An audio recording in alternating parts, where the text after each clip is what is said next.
3 to 4 days. I think the team is working on that to share that with you. So they should be able to share that with you. Our concern is like, so whenever you need any data, like you'll be going and searching, right, to get the data. So like team is bit confused, like so if they want to do perform any like this HTTP web pages and all, so they can follow the recorded session videos Yes. and they do their labs. I understand. So that's where I had a call with them. So earlier it was discussed that maybe after the session they will say, after the full session is over, they will share the video. But now they have agreed that okay, the guys are facing some issues, so they are working on kind of sharing the videos right now. So maybe I think the hosting architecture is almost done. They have figured out how to host the video. And maybe I think in next 3 to 4 days you should get a link where you can kind of access the videos. Okay. Sure. Okay. Thanks for that. Yeah. So let me just share this at least for now. So in the meantime, the website is coming up. You guys can at least like follow up on this data. Okay. And this will have all the links as well as the code that I use to kind of figure out how to kind of implement a CGI bin script. And this is something, guys, now let's talk about CGI bin. This is something which will be really, really useful to you, where you can kind of run a CGI server and make an interactive website in just one line. Okay. So that's all for the CGI bin part and how the static web page, how we can move from a static web page to a dynamic web page. Now let me just quickly see, are there any kind of topic that I would like to discuss?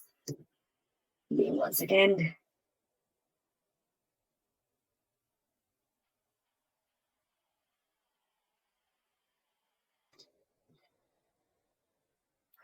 Okay, so let me do one thing. Let me just do one thing. 1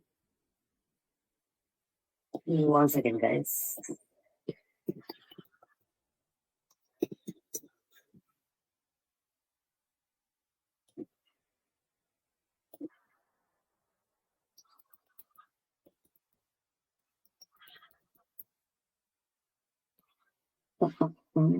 Just 1 second. I'm just trying to showcase something to you.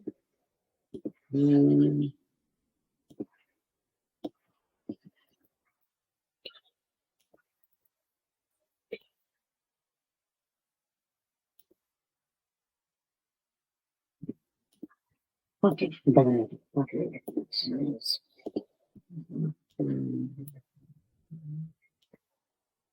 Okay.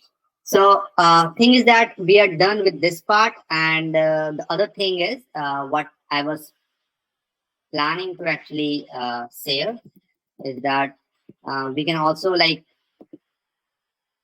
not just with the Python file name that we can kind of access a folder, but also as like what we have seen earlier, that if I do something like this one, and even if I just QWE, if I just give the folder name itself, thing is that you can kind of look at the certain files and you can kind of download the files from there. Okay, in like even without like telling something like abc.py and then sharing the data like in this similar manner, what you can do is that even if the configuration of the web server is such that even with the just with the folder name itself, you can interact with the websites and kind of access like what of contents are there in that folder, or maybe you can so my objective basically is that even without saying that abc.py and then question mark something like this, what you can do is that I can say that okay, QWE,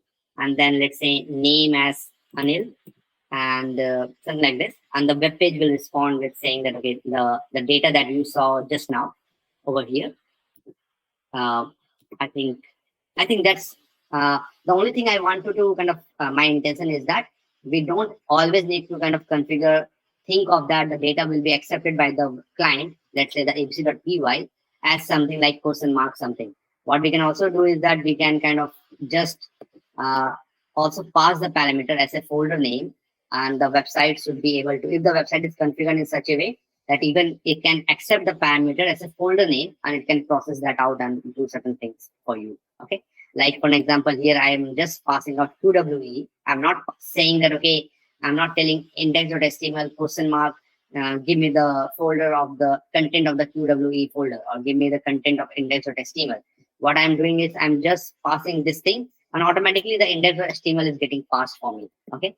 So these are few of the ways by which you can kind of back and forth, you can make a request to the web server rather than just following something like this, like this. You can also interact with the web browser by sharing the folder name, and the web server will be able to kind of interact with, will be able to kind of share that thing. I don't have a specific lab for that, but uh, there are like things like if you don't see something like this in the log file, it doesn't mean that the web server is not doing any kind of processing. They are doing multiple kind of processing based on how the web server is kind of configured. But those are like little bit like basic details that I like to share.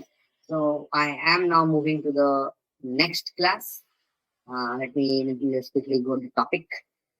HTTP methods, and now what I will do is that I will be kind of sharing the get parameter. Okay, so I'll be discussing more about the get parameter. So let me just go over here, HTTP get request.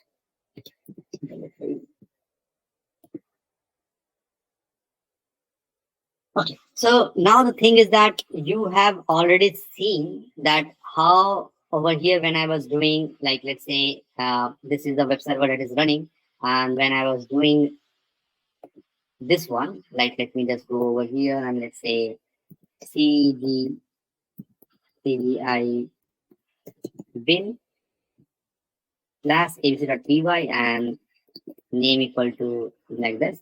And what we were seeing is that we were seeing that, okay, this is how the entry in the log file looks like. Okay, now the thing is that what we are seeing over here is that we are seeing a get over here. Okay, so this is actually a header, this is actually a method, what you can say of the HTTP method, which is get and the post.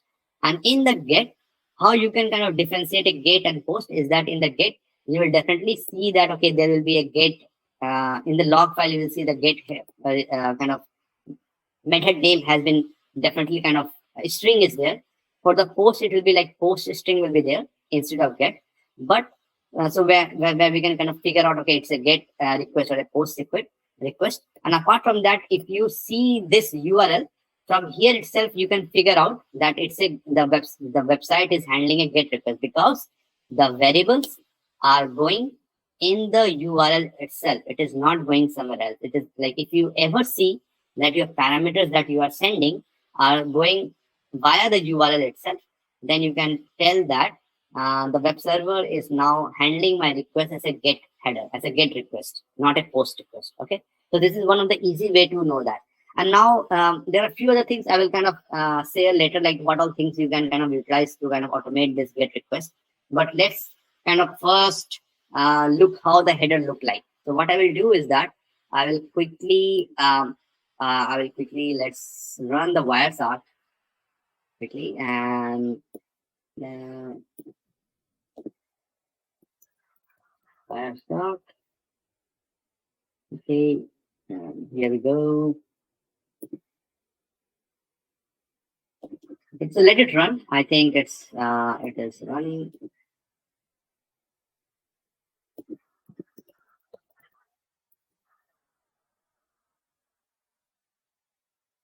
Okay, I think it's running. In the meantime, let it run, and in the meantime, let's go to the thing over here.